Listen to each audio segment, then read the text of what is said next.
Existem regras não escritas para a noite, coisas que a gente sente, mas não sabe explicar. Uma delas é a mais importante de todas. Se algo estranho acontecer, se você ouvir um barulho que não deveria estar ali, finja que não ouviu. Mas acima de tudo, se alguém bater à sua porta no meio da madrugada, não abra. Para Lucas, eram 3 da manhã, o horário dos mortos, como alguns dizem. O silêncio do apartamento era absoluto, e foi por isso que o som pareceu tão violento. Toque, toque, toque. 3 batidas na porta, secas, pausadas, fortes demais para serem um galho de árvore, definitivas demais para serem o vento. Ele congelou na cama. O coração disparou. Quem poderia ser? Uma emergência? Um engano?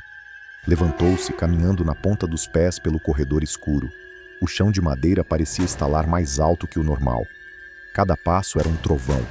Ele chegou até a porta e levou o olho ao olho mágico. Nada. O corredor do prédio estava vazio, banhado por aquela luz amarelada e fraca da lâmpada de emergência. Nenhuma sombra, nenhuma pessoa, nenhum movimento. Ele suspirou. Um alívio que durou pouco. Talvez fosse um trote de algum vizinho bêbado que correu antes que ele chegasse. Ele estava prestes a se virar, a voltar para o calor da cama. Foi quando ele ouviu a voz, baixa, abafada pela madeira da porta, mas inconfundível. Abre aqui, sou eu. O sangue de Lucas gelou. O ar sumiu de seus pulmões.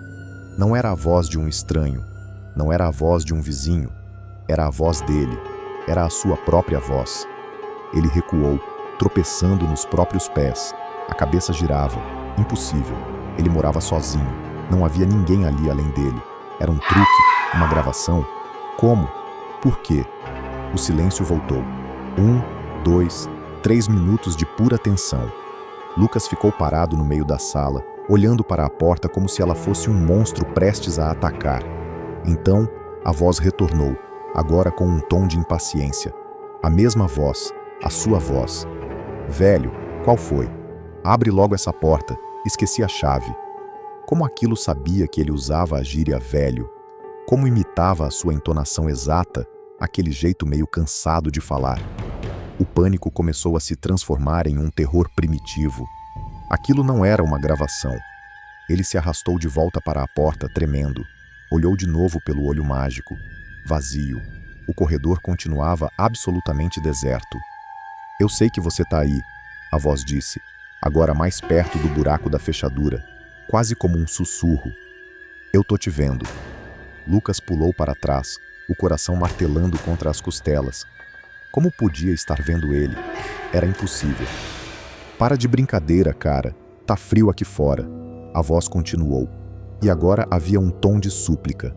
Um tom que Lucas conhecia bem. Era o mesmo que ele usava quando queria muito alguma coisa. Ele pensou em ligar para a polícia. O que ele diria? Tem um homem do lado de fora falando com a minha voz? Iriam rir dele, achar que era um trote. A coisa lá fora parecia sentir sua hesitação. Você não vai abrir para mim? Depois de tudo? Lembra daquela vez na casa da avó, quando a gente quebrou aquele vaso azul e colocou a culpa no cachorro? Ninguém nunca soube. Só a gente. Lucas sentiu o estômago revirar. A memória era real, íntima. Um segredo de infância que ele nunca havia contado para absolutamente ninguém. A avó já havia falecido, a casa sido vendida, a memória enterrada. Como? Como aquela coisa sabia? O medo era tanto que ele mal conseguia respirar. Aquilo não era humano. Então, o tom da voz mudou de novo. A súplica sumiu. A familiaridade desapareceu. O que restou foi algo frio, metálico, perverso. Eu tentei ser legal, a sua voz disse, mas não era mais a sua voz. Era uma imitação perfeita, mas sem alma. Você não me deu escolha.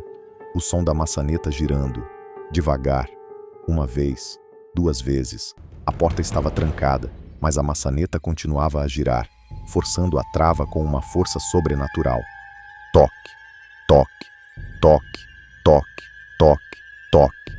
As batidas voltaram, mas agora eram rápidas, desesperadas, furiosas. A porta de madeira maciça tremia no batente. Abre! A voz gritou. Um grito que era o dele, mas cheio de um ódio que ele nunca sentiu na vida.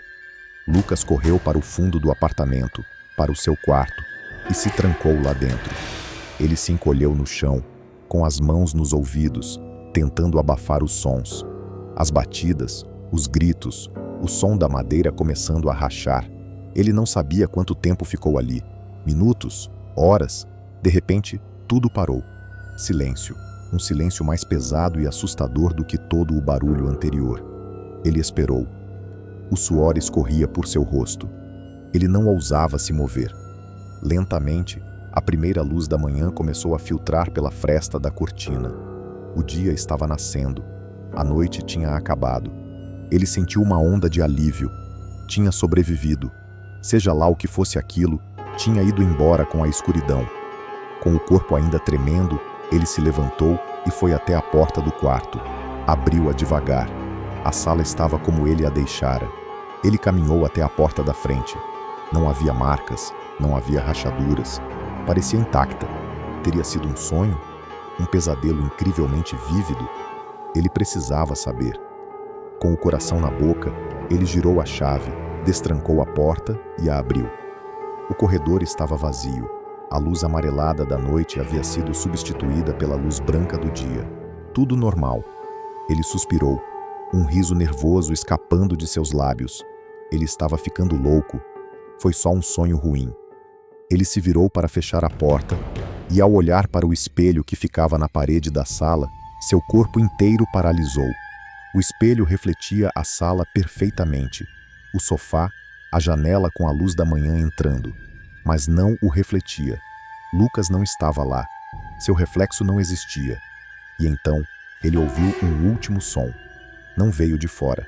Veio de dentro de sua própria cabeça. Era a sua voz, mas calma, satisfeita.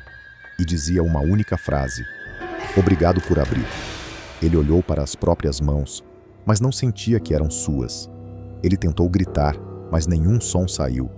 A história nunca foi sobre impedir que algo entrasse. Era sobre deixar algo sair. A parte dele que estava presa do lado de fora, agora estava no controle. E a parte que estava dentro, a sua consciência, o verdadeiro ele, estava apenas observando, presa em sua própria casa, em seu próprio corpo, um passageiro silencioso, para sempre.